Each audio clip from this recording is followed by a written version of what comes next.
कि आप मकान कितना ऊपर बनाओगे उससे ज़्यादा आपको पता होना चाहिए ज़मीन के नीचे की ताकत क्या है।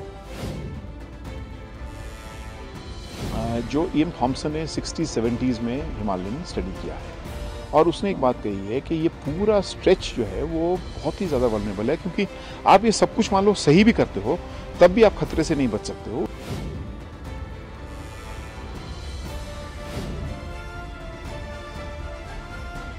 तो उसमें वो क्या बोलते हैं कि जो ज़्यादा स्लाइडिंग जहाँ पर आपको डर है वहाँ कम से कम आपको कोई एक्टिविटी नहीं करनी चाहिए।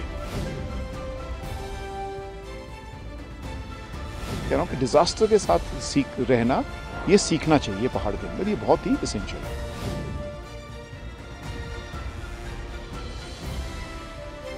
ये जो शहर 30,000 के लिए बना था, आज 3 लाख लोग हैं उसमें, और जहाँ पर 3 लाख लोग हैं वहाँ पर करीब 50 लाख टूरिस्ट भी आते हैं। दरअसल माउंटेन टाउन में बसने की और माउंटेन टाउन में जो बिल्डिंग टाइपोलॉजीज़ की जो डिज़ाइन होना चाहिए और मतलब पहाड़ के शहर में जो कंस्ट्रक्शन का पैटर्न होना चाहिए, ये बिल्कुल भी अलग होगा जो प्लेन में हो रहा है। तो प्लेन में तो आप आरसीसी कर सकते हो, लेकिन आपको पहाड़ में कितनी आरसीसी ले जानी चाहिए ये क्वेश्चन मार्क है। और जैसा आपने कहा स्लाइडिंग जोन, तो यहाँ तो मतलब पूरा जो शिमला है, अगर आप शिमला कहें या for that matter mountain towns में, ये एक्सट्रीमली वल्नरेबल है पूरा मतलब हिमालयन रीजन में ही। और इसकी बड़े कारण ये हैं कि बहुत सारे तो ये मतलब हिस्टोरिकली जो फॉर्मेशन हुई है, इवोल्यूशन हुई है, उसमें वो उसका भी एक बड़ा रीज़न है। और इसलिए इसकी जो इम्पोर्टेंस है कि इसकी जो जियो स्पेशल मैपिंग है वो सबसे इम्पोर्टेंट है कि आप मकान कितना ऊपर बनाओगे उससे ज़्यादा आपको पता होना चाहिए ज़मीन के नीचे की ताकत क्या है। और इसलिए जो स्लाइडिंग जोन्स हैं, ऐसा नहीं है सारी जगह स्लाइडिंग जोन है, लेकिन जो स्लाइडिंग जोन है वो मार्क्ड होने चाहिए। वो प्राइवेट भी स्लाइडिंग जोन मार्क्ड होने चाहिए और गवर्नमेंट के भी स्लाइडिंग जोन मार्क्ड होने चाहिए। पहली बात तो ये है। दूसरी बात ये है कि जो एक्चुअली ट्रिगर करता है और खासकर जिसका कैस्केडिंग इफेक्ट होता है वो है हमारी जो ड्रेन्स की वजह से है। क्या है कि जो सरफेस वाटर है यहाँ पर, वो सरफेस वाटर को कैसे जाना चाहिए उसको मतलब वो ब्रिटिश मैनुअल हमें बताता है कि आपको जो ड्रेन्स है, ड्रेन्स का डिज़ाइन जिसको हम स्टॉर्म वाटर ड्रेन्स कहते हैं, वो डिज़ाइन होना चाहिए एम्बैंक्ड, जिसको हम पहाड़ी में बोलते हैं खड़ंजा पत्थर, ताकि पानी आस्ता आस्ता जाए, ना कि गश करे। तो जब वो गश करता है पानी, मतलब वो तेज़ी से जाता है, वो जहाँ भी जाएगा वो वहाँ पर जहाँ स्लाइडिंग जो स्लाइड प्रोन जोन भी नहीं है वहाँ भी वो स्लाइड को ट्रिगर कर देता है। जैसे वो अगर पेड़ के उसमें जा रहा है, जड़ों में जा रहा है, तो वो पेड़ को मतलब मूवमेंट शुरू कर देता है। और तीसरी बात ये है कि जो ईएम थॉम्सन ने 60-70s में हिमालय ने स्टडी किया है और उसने एक बात कही है कि ये पूरा स्ट्रेच जो है वो बहुत ही ज़्यादा वल्नरेबल है, क्योंकि आप ये सब कुछ मान लो सही भी करते हो तब भी आप खतरे से नहीं बच सकते हो। उसका रीज़न ये है कि वो कह रहा है कि एक बार आपका सीक्वेस्ट्रेशन लेवल 100% पहुंच गया, हालांकि इस साल नहीं पहुंचा 100%, जैसे पिछले साल था 2023 में फरवरी से बारिश हो रही थी, तो आप ऑलरेडी आप देख रहे थे पहाड़ निचुड़ कर आ रहे थे, तो आप बच नहीं सकते। फिर आपका जो नॉन स्लाइडिंग जोन है वो भी स्लाइड करना शुरू कर जाएगा, क्योंकि तो उसमें वो क्या बोलते हैं कि जो ज़्यादा स्लाइडिंग जहाँ पर आपको डर है वहाँ कम से कम आपको कोई एक्टिविटी नहीं करनी चाहिए। तो फिर आप चाहे पेड़ लगा दो चाहे जो भी करो, आप उसमें बच नहीं सकते। तो ये मतलब जैसे मैं कह रहा हूँ कि डिजास्टर के साथ रहना ये सीखना चाहिए पहाड़ के अंदर, ये बहुत ही एसेंशियल है। फोर्थ जो एलिमेंट है वो है इंस्टीट्यूशनल फेलियर्स।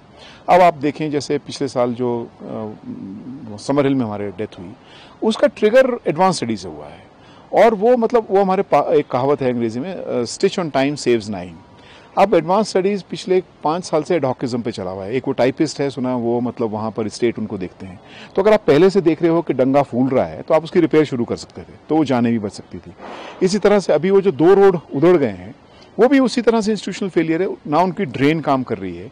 और ट्रेजिडी ये है कि जो डिजास्टर डिस्ट्रिक्ट मैनेजमेंट अथॉरिटी है, इनफैक्ट उन पे कल्पेबिलिटी का केस लगाना चाहिए, क्योंकि वो कर क्या रही है उसको देखना चाहिए। तो ये पहले से जो प्रीएम्प्ट करना कि आपको बारिश आ रही है, प्रीएम्प्ट करो। ये क्लाइमेट साइंटिस्ट बोल रहे हैं कि आप तैयारी रखो, या तो बहुत ड्राउट आएगा और या बहुत कम उसमें आपकी बारिश आएगी। तो वो जो इंस्टीट्यूशंस का ही के लिए नहीं, तो इंस्टीट्यूशनल जो स्ट्रेंथनिंग होनी चाहिए वो भी बहुत पुअर है। और इसलिए उसके लिए मुझे लगता है कैपेसिटी बिल्डिंग, ट्रेनिंग और ये सब कुछ होना ज़रूरी है। और जहाँ पर लोगों को इंडिक्ट करना है, जहाँ पर लोगों को टारगेट करना है कि भाई देखो ये आपका फेलियर है, अब आपको और मेरे को दिख रहा है रास्ते में गड्ढा है, आपको मेरे को दिख रहा है ड्रेन चोक्ड है, हमारे जो इंस्टीट्यूशन के लोग हैं, चाहे वो PWD है, BNR है या Indian institute of advance studies, उनको क्यों नहीं नज़र आ रहा है? आप मोटी सी बात है। तो अगर वो ड्रेन भी अगर थोड़ा हम प्रॉपर देख लें, जहाँ दिख रहे हैं हमें डंगे, हमारे जो रिटेनिंग वॉल्स की स्लाइड उसके साथ भी होता है, अगर हम टाइमली उसको देख लें, पत्थर निकल रहे हैं भाई इसको आप रिट्रोफिट कर दो, इसको अंग्रेजी में बड़ी बात होती है, तो वो रिट्रोफिट करते हैं तो आपका बहुत कुछ आप बच सकते हो। पूरा बच सकते हो नहीं कह सकते, लेकिन बहुत कुछ बच सकते हो। अनफॉर्चुनेटली ये चारों बातें, एक क्लाइमेट की जो इंसिडेंस है उस पर हम हैं, वल्नरेबिलिटी पे हम हैं, इंस्टीट्यूशनल फेलियर्स की हम देख रहे हैं, मतलब गाथा है, चाहे एडवांस स्टडीज़ है या दूसरे हैं, और तीसरी बात यह है कि हमारा पूरा डिज़ाइन फॉल्टी हो गया है। तो इसलिए वो पूरा रिविजिट करना ज़रूरी है, और इसीलिए जैसे मैंने कहा कि एक इंस्टीट्यूशनल कैपेसिटी बिल्ड करना बहुत ज़्यादा ज़रूरी है। अनफॉर्चुनेटली हम ध्यान नहीं दे रहे। हम क्या है, बहुत एडोकिज्म पे काम कर रहे हैं, कुछ हो गया हमने कर लिया, अब वो रास्ता बंद है, अब हम उसमें करोड़ों रुपए लगाएंगे। अगर हम मतलब मार्च में उसको तैयारी कर लेते कि ड्रेन बनाना ज़रूरी है, तो दावे से मैं कह सकता हूँ नहीं। और मैं आपको अभी बता रहा हूँ, थोड़ा सा सर्वे करेंगे शिमला में, अभी कम से कम 20 ऐसी जगह पर है जहाँ पर रोड उधड़ने वाला है, जिसको हम पहाड़ी में बोलते हैं उधड़ने वाला, मतलब it's going to dismantle. I mean वो पूरा का पूरा अभी लखनऊ अगर आप चले जाओ, बड़ा क्रैक आ गया है रोड में। तो इसी तरह से जब दिख रहा है रोड में क्रैक आ गया है यार, तो आपको पहले प्रीएम्प्ट करना है कि वो जाएगा। और अभी बारिश बोल रहे हैं कि ये 10-15 दिन और रहने वाली है, तो हम क्यों वेट कर रहे हैं कि डिजास्टर हो जाए? As you said, institutional failure है, जो साइंटिस्ट हैं, they are worried, जो climate change center है, they also say one of the reasons जो overburden है, जो last year का रिपोर्ट है शिमला पे, जो समरहिल का डिजास्टर हुआ था, I would say we have killed 20 people. Yes, definitely. So उसको लेकर what do we understand by overburden? NGT ने भी इंटरवीन किया था, but again I would say institutional failure वहाँ भी। देखिए, ओवरबर्डन तो एक पहलू है, लेकिन समरहिल का डिजास्टर ओवरबर्डनिंग से नहीं हुआ था। समरहिल का डिजास्टर हुआ था शेयर फेलियर से। एक तो नाले में मतलब आप करना एक्टिविटी, दूसरा Indian institute of advance study की फुल कल्पेबिलिटी थी। मतलब वो आप लगाओ कि इतना बड़ा जो उनका रिटेनिंग वॉल है, और अभी तक उसमें कुछ हुआ नहीं है, मैंने सुना FIR हुई, लेकिन किसी को टारगेट नहीं किया गया है। तो जो इतनी बड़ी रिटेनिंग वॉल है, आपको दिख रहा है, एकदम से तो नहीं गिरती ना, उसको दिखता है पहले, वो बल्ज आउट करती है। हम पहाड़ में रहने वाले लोग हैं, हमें दिखता है कि आ रहा है, तभी तो हम पहले तैयार कर लेते हैं।